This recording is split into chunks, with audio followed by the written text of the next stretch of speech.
Okay, in today's video, I'm going to go over exactly what wholesaling is and how we make money in this space. Now, this video is actually part of a series of videos I put together for some friends of mine, guys who wanted to get in the business. You know, I'm killing in this business. I got buddies killing in this business, and I want all my friends to win. So what I did was I put together a quick course. It's just a few videos, some scripts, and I'm sending it out to my buddies saying, hey, I'm winning over here. I want you guys to win too. And this is actually video one of that course. And I thought there'd be a lot of value to maybe people on YouTube who might be searching exactly what wholesaling is. So wanted to make it available to all of you guys. If you're somebody who is new or wanting to get into wholesaling, that course that I was talking about is totally free. You can have it. There's a link in the description. Just click the link, send me your email, and I'll fire off the course with the scripts and all that stuff so you can get started. I'll also add you to my Discord server where we're all chopping it up in there, and you can learn how to do deals and structure deals and underwrite deals and all that good stuff. But if you are somebody who wants to play in the real estate space, thinking you are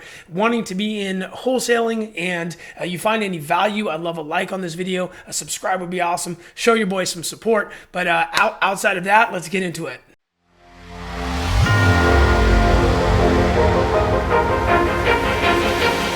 Okay, so the first thing I want to talk about is what is wholesaling, okay? And in order to kind of explain that, what I want to first start with is what does somebody who flips a property do? What does a flipper do? Okay, a flipper basically will come into the property, a property that needs some work, needs some rehab, needs to be cleaned up, needs a new kitchen, or needs to be fixed up, needs to fix the kitchen up, or maybe the bathroom, and then they buy it at X amount of money. They put some money into it, and then they sell it at a higher amount, and they make money. Okay, so flippers, they go into these properties and they fix them up and they sell them.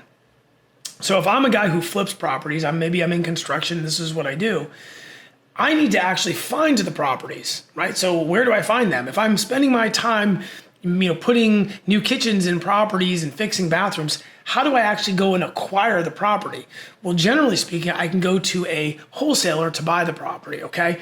And so I might have some guidelines. Let's just say I'm like, I want to buy properties that are 3-bedroom, 2-bath, 2,000 square feet and located within the zip code. And if you can bring me a property, or if I can find a property that fits those specs and I can go in and rehab it and fix it and make money, I'll buy it from somebody, from anybody. As long as I can acquire it and make money, I will buy it as a flipper, somebody who's going to flip the property and then resell it.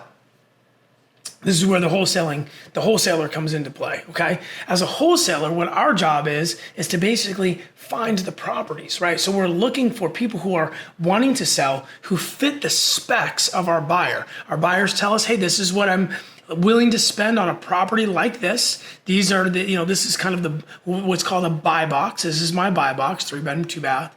2,000 square feet. If you bring that to me, I will buy it from you. So then what I do is I go and I look for 3-bedroom, 2-bath properties at 2,000 square feet, everything that fits this buy box, and I start calling homeowners.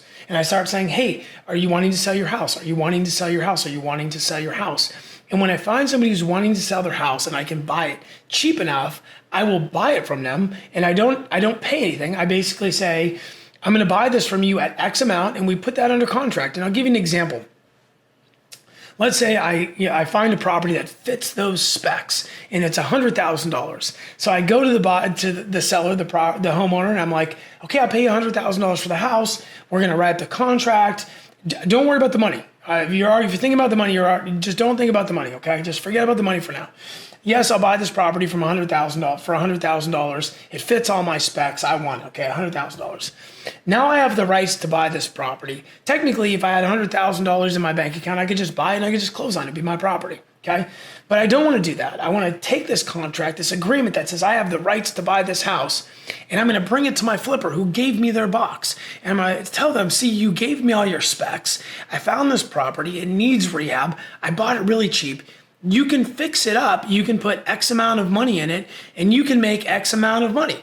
So I bought it from this person for, let's say, $100,000, but now I can take this agreement and this contract and I can give it to them. I can assign this to a flipper for, let's say, $105,000. So I buy it for $100 and I sell the contract for 105, and I get to make the $5,000 in between. So at a $100,000 property, yeah, you might make $5,000, you might make 10 grand, you could make 20, 25. It just depends on how cheap you actually acquire the property and how much you can sell it for, right? So one of the things that I think stops a lot of people, and I was just talking to a guy about this last night actually, is he's like, well, why would anyone sell the property for so cheap? Like, why would anyone do that, right? I think a lot of people get hung up on this. For me, I got hung up on this too. But I want to give you an example, okay? I want you to imagine that you go on Craigslist and you're looking at 2005 Camrys or 2010, I don't know, whatever year, let's say 2010 Camrys. You go on Craigslist and you look it up and you want to buy a Camry, and there's, hundreds of these. They're everywhere, right? And some of them are $8,000, some of them are $5,000, some of them are $9,000, whatever. And you go through and you start calling all of them like, hey, are you willing to take $3,000? Are you willing to take $3,000? Are you willing to take $3,000? Eventually, when you go through all those Camrys and you're calling all these owners, you're going to find somebody who is in a situation where they need the money as soon as possible. Let's say you're calling them on the 30th of the month and rent is due the next day and they might not have the money for rent, right? So you're calling them and you're saying, hey, I'm going to give you this money now, okay? And so you can pay your rents, but I want a discount on the car. And now you've acquired this Camry for, let's say, $3,000 that is immediately worth $5,000, right? So all day long, you can see this situation with vehicles. People just get hung up on the idea of it being a house, right? It's like, oh my gosh, like how do you do it with the house? Well, that's what's awesome, right? Like you can go and buy a Camry for $3,000, just for lack of a better example, and maybe sell it for $4,000 or $5,000 and you can make $1,000. But you could never buy a Camry for $3,000 and sell it for $300,000, right? Like you could never, there's not enough, spread in there, right? So the cool thing about homes is if let's say you bought a property for $550,000, you might be able to sell it for $600,000. And now you make the $50,000 spread because there's so much spread in properties. The numbers are so big, you can actually make that. You could go buy a property. Alex Hormozy says the easiest way to make $1 million is to buy something for $5 million and sell it for $6 million. And you might say, well, that's ridiculous. Who would sell their property for $5 million when it's worth $6 million? The answer is a lot of people.